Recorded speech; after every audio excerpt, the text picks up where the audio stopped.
Welcome back. আমি সাথে আছি সাকিব হোসেন।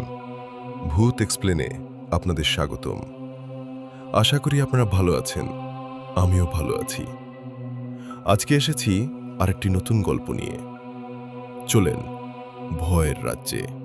ঢাকার ব্যস্ত জীবন ছেড়ে আরমান যখন তার দাদার পুরনো বাড়িতে এলো, তখন বিকেল গড়িয়ে সন্ধ্যা নামছে। গ্রামটার নাম ছিল কালীগঞ্জ। লোকজন অদ্ভুতভাবে তার দিকে তাকাচ্ছিল, যেন সবাই কিছু বলতে চায়, কিন্তু কেউ বলছে না। রিকশাওয়ালা বাড়ির সামনে নামিয়ে দিয়ে বলল, ভাই, রাতে যদি কিছু শুনেন দরজা খুলবেন না। আরমান হেসে বলল, ভাই, আমি এসব বিশ্বাস করি না। রিকশাওয়ালা আর কিছু না বলে দ্রুত চলে গেল। বাড়িটা ছিল বিশাল, কিন্তু অদ্ভুত নিস্তব্ধ। রাত 12টার দিকে হঠাৎ টুপ টুপ টুপ মনে হলো ছাদের উপর কেউ হাঁটছে। আরমান প্রথমে ভাবল বিড়াল, কিন্তু শব্দটা থামছে না, বরং ভারী হচ্ছে। থপ থপ থপ, যেন কেউ ইচ্ছে করে হাঁটছে তার ঠিক মাথার উপরে। আরমান পানি খেতে উঠে আয়নার সামনে দাঁড়ালো। হঠাৎ সে থেমে গেল। তার পেছনে আয়নায় আরেকটা ছায়া দাঁড়িয়ে আছে। সে ধীরে ধীরে ঘুরে ঘুরে তাকালো, কেউ নেই। আবার আয়নায় তাকাতেই ছায়াটা এবার তার একদম পেছনে। একটা ফিসফিস শব্দ, তুমি চলে যাও। পরদিন সকালে গ্রামের এক বৃদ্ধ তাকে বলল, এই বাড়ির পেছনে যেও না, ওখানে পুরনো কবর আছে। কিন্তু আরমানের কৌতূহল বাড়ল। বিকেলে সে বাড়ির পেছনে গেল। ঝোপঝাড়ের মধ্যে একটা ভাঙা দরজা। দরজার নিচে লেখা, খুললে ফিরে আসতে পারবে না। আরমান একটু হেসে দরজাটা ঠেলে দিল। ক্যাচ!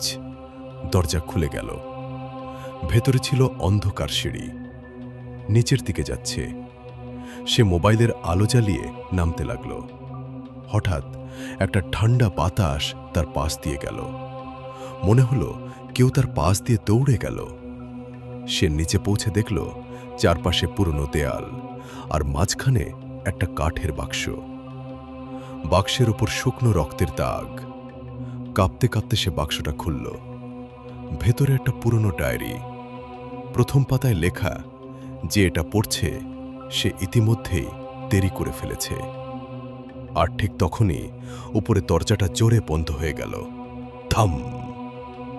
অন্ধকারে দাঁড়িয়ে আরমান শুনতে পেল সিঁড়ির উপর থেকে কেউ নামছে, ধীরে ধীরে, থাপ থাপ থাপ। একটা কণ্ঠ, তুমি কেন আমার জায়গায় এসেছ? আরমান পিছিয়ে গেল। মোবাইলের আলো কাঁপছে, আর সিঁড়ির অন্ধকার থেকে দেখা গেল দুটো জ্বলজ্বলে চোখ। আরমান বুঝতে পারল সে ফেঁসে গেছে। উপরে দরজাটা বন্ধ, চারপাশে ঘন অন্ধকার। সিঁড়ি দিয়ে কিছু একটা নামছে, থাপ থাপ থাপ। তার বুকের ভেতর যেন ধক ধক করে শব্দ হচ্ছে। সে কাপা হাতে মোবাইলের আলোটা সিঁড়ির দিকে ধরল। কিছু নেই, কিন্তু শব্দটা থামেনি। হঠাৎ তার কানের কাছে ফিসফিস, তুমি দেরি করে ফেলেছ। আরমান ঘুরে দাঁড়ালো, কেউ নেই। কিন্তু এবার তার নিঃশ্বাস ঠান্ডা হয়ে যাচ্ছে, যেন ঘরে আরেকজন আছে। মোবাইলের আলো ঘোরাতে ঘোরাতে সে দেয়ালের দিকে তাকালো।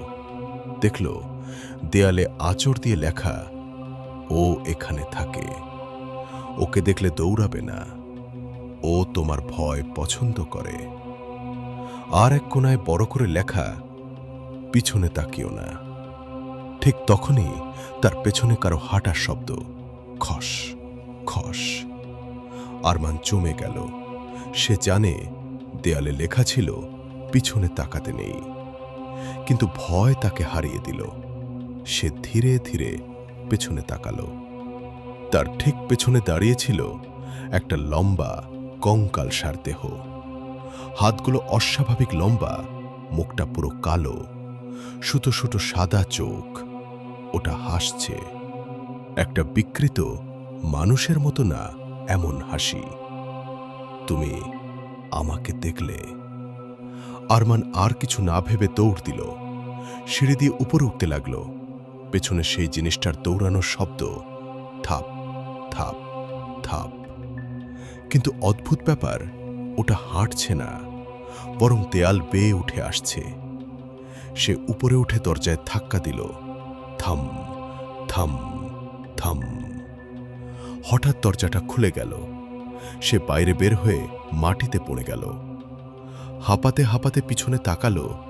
দরজা খোলা, কিন্তু ভেতরে কিছু নেই, সব চুপচাপ। সে ডায়েরিটা খুলল। ভেতরে লেখা, এই বাড়িতে যে ঢোকে সে আর আগের মানুষ থাকে না। ওটা মানুষ না, ও ভয় খায়।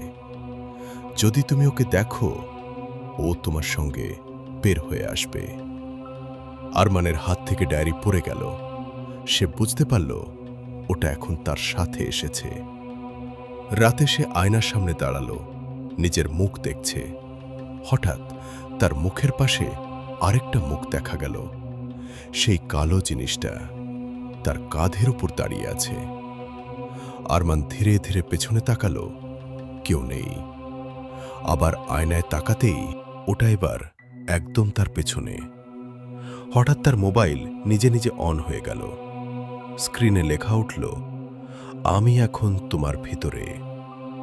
আরমান চিৎকার করতে গেল, কিন্তু তার মুখ থেকে বের হলো অন্য একটা কণ্ঠ, এবার আমরা একসাথে থাকব।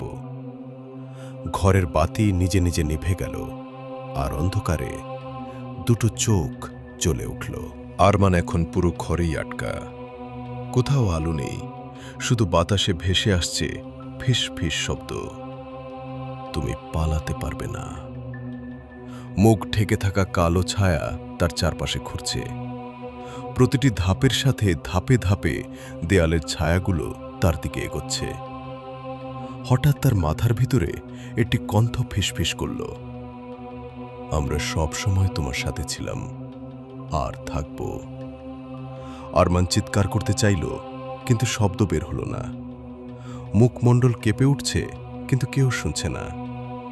আরমান জড়াজড়ি করে ডায়েরিটা তুলে ধরে। শেষ পাতায় লেখা, যদি তুমি এই বাড়ি থেকে বাঁচতে চাও, তোমার ভয়কে নিজের সঙ্গে মিলিয়ে নিতে হবে। ভয়কে দমন করলে তুমি বেঁচে যাবে, না হলে তুমি আর ফিরে আসবে না। কিন্তু তার ভয় এতটাই প্রবল যে সে ডায়েরিটা ফেলে দিতে পারল না। দেয়াল থেকে হঠাৎ 2 পা নিচে এসে থপ থপ শব্দ হলো। আরমান পিছনে তাকালো। ছায়াটা এখন তার ঠিক সামনেই দাঁড়িয়ে। হাত বাড়ালো আরমানকে ধরার জন্য। তার ঠান্ডা স্পর্শ ছুঁয়ে গেল আরমানের হাত। এটা বাস্তব নয়, এটা কল্পনা, সে নিজের মাথায় বারবার বলল, কিন্তু ছায়ার চোখগুলো তার ভেতর ঢুকে পড়ল। ডায়েরির কথা মনে পড়ে, ভয়কে নিজের সঙ্গে মিলিয়ে নিতে হবে। আরমান গভীর শ্বাস নিল, ভয়কে আলিঙ্গন করল। হঠাৎ ঘরের বাতি জ্বলে উঠল। ছায়া ধীরে ধীরে গলে গিয়ে অদৃশ্য হল। সে পড়ে বসল, এখনো কাঁপছে। পরের দিন সকালে গ্রামের লোকেরা দেখে আরমান বাইরে বসে আছে। সে ভয়ে কাঁপছে, কিন্তু বেঁচে আছে। কিন্তু কেউ লক্ষ্য করল তার চোখের ভেতর এখন কিছু অদ্ভুত জ্বালা আছে, যেন ভেতরের কোনো ছায়া তার সঙ্গে মিলেমিশে গেছে। আরমান এখন আর আগে যেমন মানুষ ছিল না। তার ভেতরে এখন কালো ছায়া বাস করে। শুধু সে জানে, যদি কখনো আবার ভয়কে অস্বীকার করে, ছায়া তার পুরো দেহ দখল করবে।